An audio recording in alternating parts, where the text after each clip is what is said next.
Assalamualaikum warahmatullahi wabarakatuh. Jumpa kembali dengan Gus Win. Apa kabar rekan-rekan guru? Dan apa kabar rekan-rekan pengguna IT dalam proses pembelajaran? Khusus bagi teman-teman guru pengguna Google Classroom, sudahkah kita menjalankan proses penilaian peserta didik dengan fair ya, kemudian mereka juga tahu salah atau kurang jawabannya di mana, apakah kita sudah memberitahukannya. Saya akan ambilkan salah satu contoh bagaimana saya menilai kerjaan anak-anak. Saya ambil salah satu contoh. Jadi dengan Google Classroom saya menilai pekerjaan anak-anak dengan cara seperti ini. Jadi mereka yang sangat kurang rajin, disiplin, itu di sini kosong, nggak ada nilai.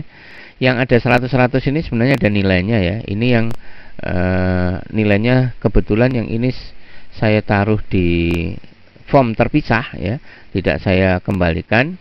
Kemudian ada juga yang saya kembalikan. Contohnya yang ini, yang sudah mulai saya nilai, ini beberapa hari yang lalu ya. Ini yang sudah saya nilai. Jadi kalau kita mau menilai ini sebenarnya cukup mudah.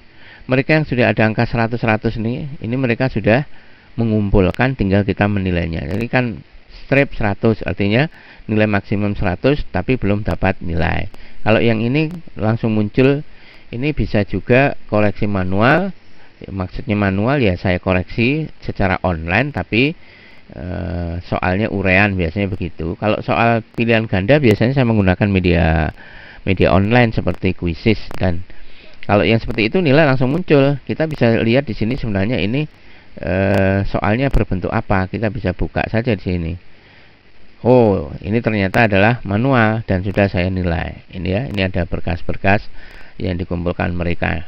Ini ada berkas kerjaan mereka ya, ini pekerjaan mereka yang sudah saya nilai di sini. Ya, kita harus punya pedoman penskoran tentunya. Nah, kembali ke sini, kembali ke bagaimana kita harus menilai dan bagaimana menghargai apresiasi mereka.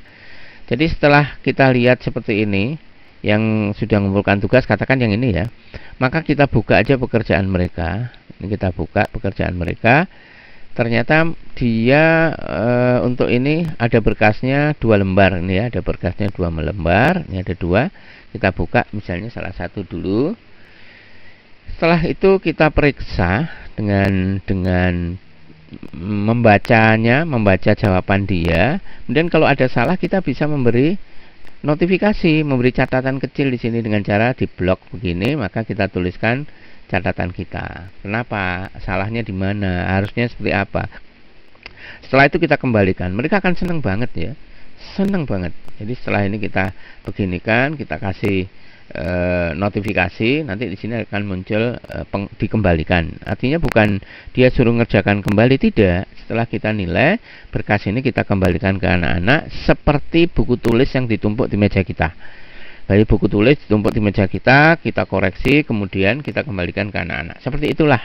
Hanya bedanya ini adalah media online. Memang apa kelebihan media ini dibandingkan dengan kerjaan secara fisik? Tentu banyak perbedaannya ya. Coba bayangkan kalau misalnya kita harus mengumpulkan berkas anak-anak dalam bentuk buku fisik, kita sulit untuk mengoreksinya di rumah. Kita susah kalau misalnya kita sedang bepergian melihatnya, dan kita harus menyelesaikan koreksi itu di sekolah, sementara jam ngajarnya banyak. Kapan lagi gitu kan? Kalau harus dikoreksi di rumah, kita harus membawa berkas buku-buku mereka ke rumah. Susah banget ya, seperti orang pindahan. Makanya yuk kita tetap menggunakan media online meskipun pembelajaran sudah normal. Karena dengan media semacam ini ya, dengan menggunakan media semacam ini, berkas-berkas portofolio mereka masih tersimpan rapi ya, masih tersimpan rapi di dalam internet. Kecuali sudah kita hapus kelasnya, penghuninya, bukan kelasnya nggak usah dihapus ya. Penghuninya sudah kita keluarkan dari kelas, baru berkas mereka akan hilang karena sudah kita hapus. Seperti misalnya ini kelas 12 MIPA kan, proses pembelajaran sudah selesai, penilaian juga sudah selesai, dan sekarang tinggal les atau pelajaran tambahan untuk persiapan tes perguruan tinggi. Nilai mereka di sini sudah kita koreksi maupun belum, kita bisa buang saja. Ya, caranya bagaimana? Cara membuang semua berkas dari dalam kelas. Ini caranya sebenarnya cukup mudah. Jadi kita cukup masuk ke people di sini.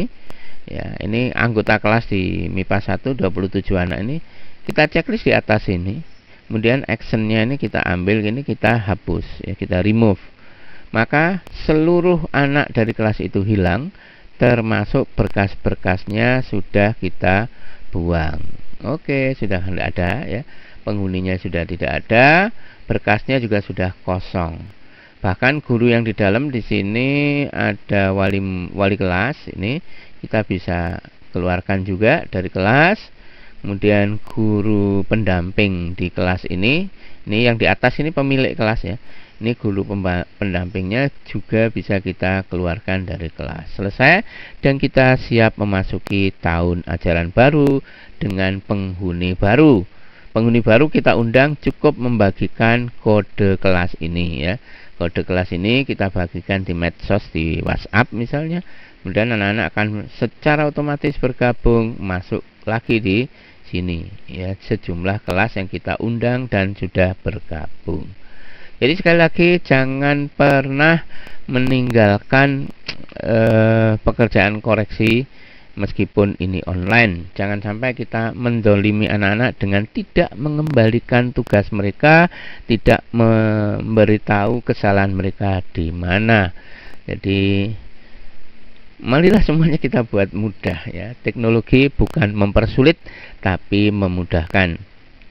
Jika di antara kita menganggap teknologi ini mempersulit pekerjaan, berarti belum memahami teknologi tersebut.